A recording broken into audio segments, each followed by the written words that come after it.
अच्छा कातिल को मरिया तू दे खाके मुंह वही बेरे। This movie is about family, about love, request, and I would tell.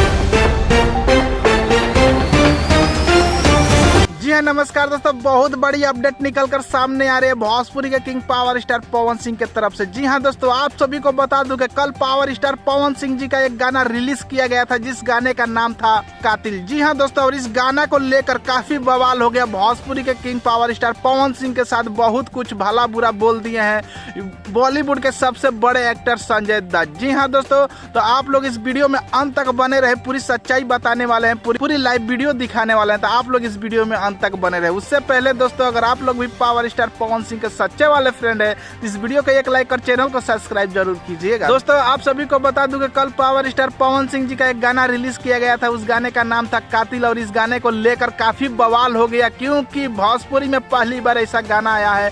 Sanjay Dutt जी का कहना है, और संजय दत्त जी का कहना यह भी है कि आप भोजपुरी इंडस्ट्री छोड़ बॉलीवुड इंडस्ट्री में कदम रख दीजिए। तो दोस्तों, आप लोग कमेंट में अपना राय विचार जरूर दीजिएगा कि पावर स्टार पवन सिंह भोजपुरी के छोड़े बॉलीवुड इंडस्ट्री में चले जाए कि नहीं।